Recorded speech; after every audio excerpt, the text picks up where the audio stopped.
Today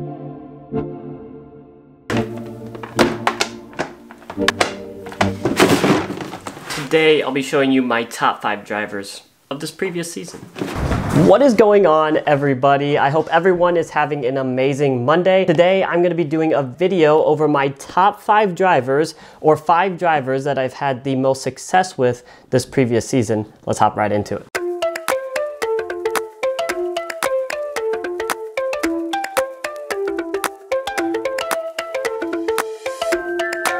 First on the list is the Halo Innova Wraith. The Wraith comes in at 11.5, -1.3, and was an absolute workhorse in my bag, not just this season, but also the season before. I find the Wraith to be relatively flat without a lot of dome to it, which means it makes it a very comfortable grip for forehand, which is what I'm throwing the Wraiths for most often. I am currently bagging 2 Halo Wraiths, this green one, which has been in the bag for around 2 years, and is my old reliable. And then this blue one, which has been in the bag for around half the time as the green one. My perception of time could be way off, so bear with me. I find that this green one, I can flip up to flat a bit easier and it stays on turn for a lot longer, whereas the blue one just kind of goes dead straight and has a consistent fade back into the fairway. I'm throwing the blue one if I have any water hazard, any OB on that left side, and I just really need to get on a forehand. I'm gonna go with my trusty blue Wraith here because I know it's just gonna go straight with a hard fade. The good thing about the Halo plastic is it doesn't beat in very quickly, which means I don't really have to rotate these out very often. The bad thing is the green one flies so well for me, so it's gonna take a long time for this blue one to even get close to how this is flying. Right now I have a perfect combo of a stable and a less stable Wraith, but eventually this one is probably gonna have to go and it's gonna hurt my heart a little bit. Regardless, that is the Halo Wraith.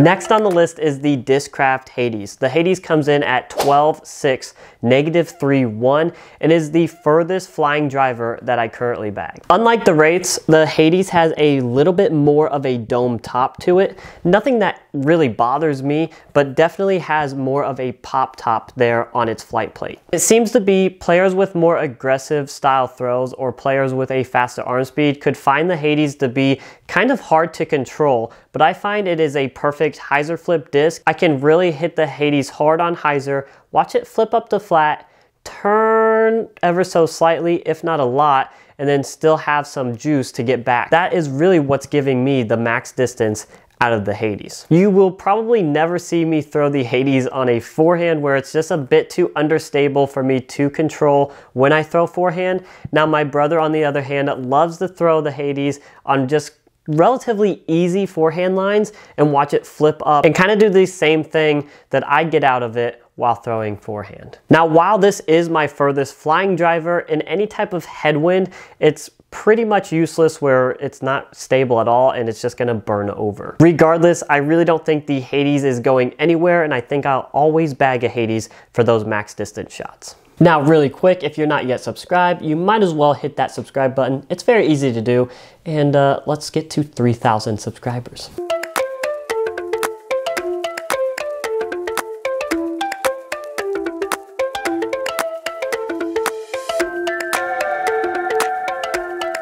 Now, coming in at number 3 is a driver that I think is a little bit underrated, one that I don't see very often in people's bags.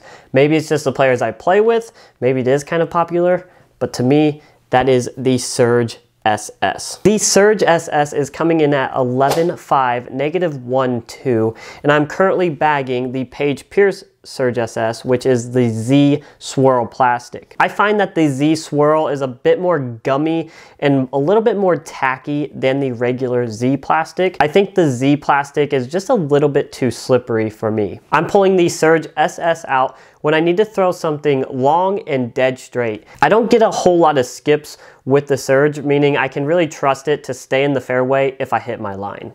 This disc is also good for hyzer flips that go straight, and also the anti-line, if you just kind of want it to stay on it and glide, this disc is perfect for that. One of the straightest discs that I bag is the Halo Leopard 3, and when I feel like I need to go past the Leopard 3 distance, the Surge SS is what I pull out. Honestly, just a great disc and very, very controllable. If you're looking for something that's pretty gummy and feels great, you might want to try out this disc.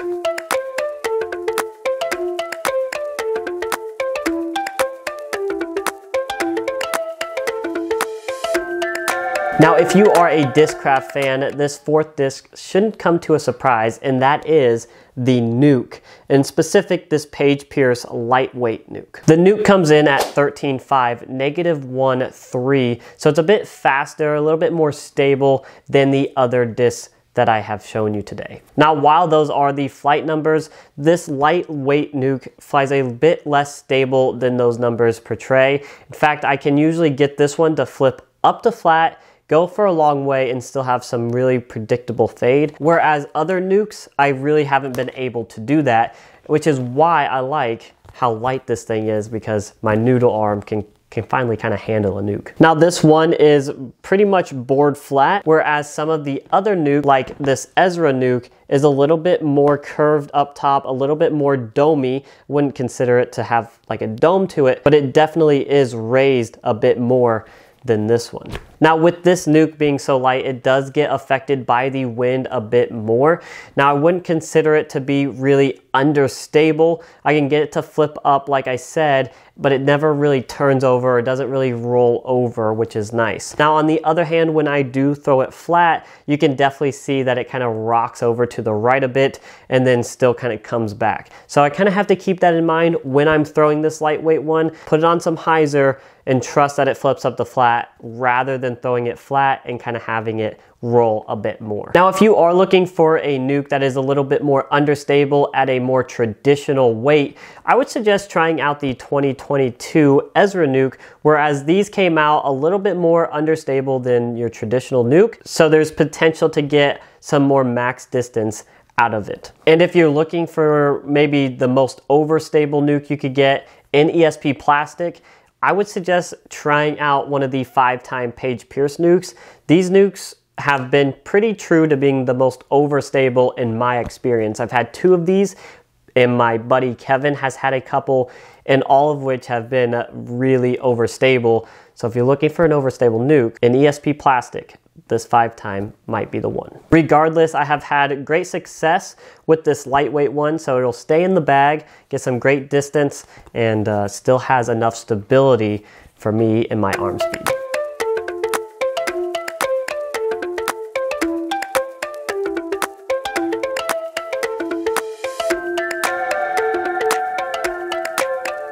Now, last but not least is going to be the Halo Innova Shrike. The Shrike comes in at 13.6, -2.2, so it has an extreme amount of glide and distance. Now, a lot of the discs that I bag are either majority forehand discs only or just backhand discs only.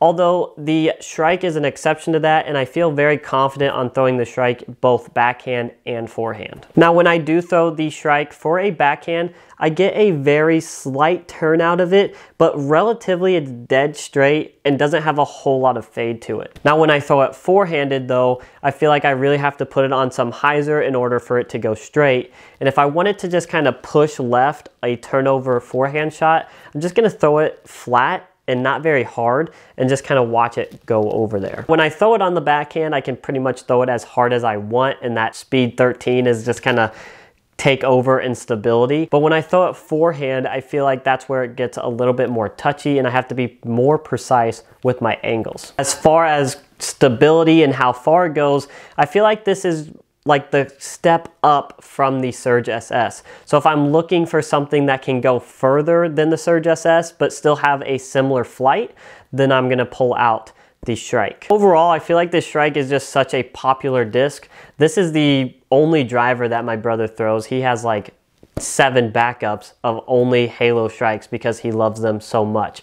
Now this one has been been through it. As you can see, the stamp isn't even really all the way on there now. And so this is definitely beaten in, which is probably why I like it so much. If I were to throw a brand new Halo Strike, I'm sure it'd be more stable than what I am describing to you guys now. That is going to be the 5th disc in this lineup.